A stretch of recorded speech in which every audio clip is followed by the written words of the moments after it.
தொடர்ந்து தாவேக்கவின் 2ஆம் ஆண்டு அந்த தொடக்க விழாவானது நடைபெற்றுக் கொண்டிருக்கக்கூடிய நேரத்தில் அரங்கத்திற்குள்ளாக அவர்களுடைய அந்த கூட்டம் நடைபெற்றுக் கொண்டிருக்கிறது. வெளியில பவுன்சர்கள் அட்டகாசத்தில் ஈடுபடுவதாகவும் கள தகவல்கள் தெரிவிக்கின்றன. இந்த நிலையில் செய்தி சேகரிக்க சென்ற செய்தியாளர்களை பிடித்து குத்தி பவுன்சர்கள் தாக்கி இருக்கிறார்கள். இதனால் பாதிக்கப்பட்ட அந்த செய்தியாளர் நெஞ்சை பிடித்தவாறே ஆம்புலன்ஸில் ஏறி மருத்துவமனைக்கு செல்லக்கூடிய அந்த காட்சிகளையுமே நம்ம பார்த்து கொண்டிருக்கிறோம். களத்தில் என்ன நடந்தது அப்படின்றத விவரிப்பதற்காக இணைகிறார் எம்முடைய செய்தியாளர் ஜெரி. தொடர்ந்து கள தகவல்களை வழங்கிட்டு வரீங்க. தற்பொழுது செய்தியாளர் பவுன்சர்களால் தாக்கப்பட்டிருக்கிறார். பவுன்சர்களை பொறுத்த வரைக்கும் அவங்களுக்கு என்னென்ன இன்ஸ்ட்ரக்ஷன் கொடுக்கப்பட்டிருக்கிறது, செய்தியாளர்கள் கிட்ட அவர்கள் நடந்து கொண்ட முறை தொடர்பான விரிவான விவரங்களை வழங்கலாம் ஜெரி.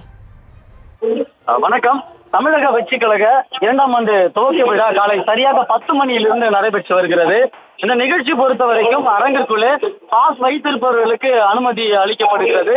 அதே போல செய்தியாளர்களுக்குமே அவர்களுடைய அலுவலக அடையாள அட்டை காண்பித்த பிறகு நிகழ்ச்சி நடைபெறக்கூடிய அந்த தனியார் நட்சத்திர விடுதிக்குள்ளே அனுமதிக்கப்படுகிறார்கள்.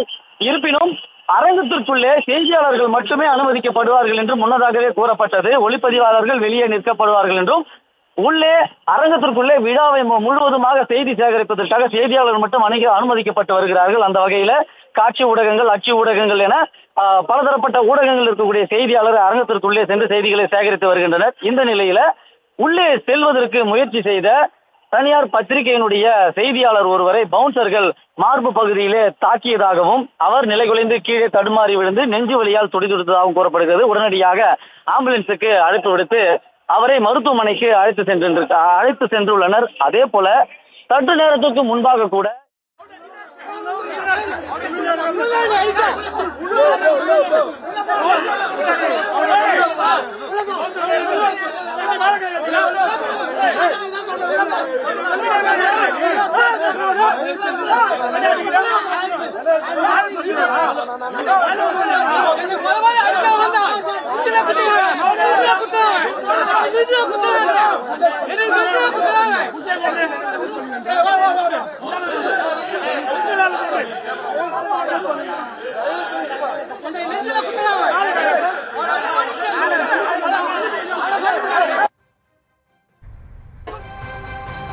தொடர்ந்து அந்த செய்தியாளர் தாக்கப்பட்ட அந்த காட்சிகளை பார்த்து கொண்டிருக்கிறோம். அங்கே ஒரே கூச்சல் குழப்பமாக அந்த களமானது காணப்படுகிறது. விவரங்களை வழங்கி கொண்டிருக்கிறார் செய்தியாளர் ஜெரி. தொடர்ந்து உங்களுடைய விவரங்களை பகிர்ந்து கொள்ளலாம். விழா 2ஆம் ஆண்டு துவக்க விழா தொடங்கி ஏறத்தாழ 40 நிமிடம் ஆகிறது. இந்த 40 நிமிடத்துல இந்த அரங்கத்திற்குள்ளாக பல்வேறு நுழைவு வாயில்கள் இருக்கிறது. ஒவ்வொரு நுழைவு வாயிலுமே கூட இந்த பவுன்சர்கள் இருக்கிறார்கள். வெவ்வேறு நிறுவனத்தை சார்ந்த பவுன்சர்கள் இருக்கிறார்கள். இந்த நுழைவு வாயிலில் செய்தியாளர்கள் செல்லும்போது அவர்களை உள்ளே விடாமல் தடுப்பதாக கூறப்படுகிறது.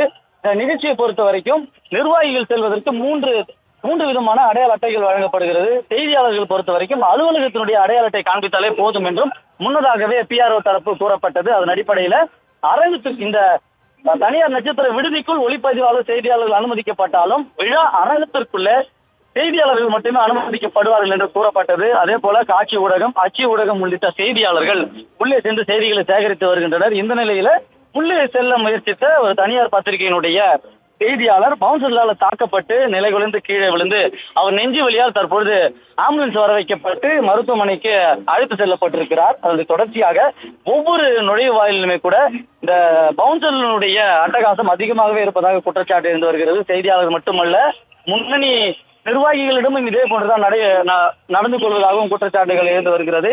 சற்று நேரத்துக்கு முன்பாக கூட வேறொரு நுழைவாயிலில் மற்றொரு தனியார் தொலைக்காட்சியினுடைய செய்தியாளரும் இதே போல தாக்க முயற்சித்து அவரை வசைபாடியதாகவும் குற்றச்சாட்டுகள் எழுந்த வண்ணமே இருக்கின்றன.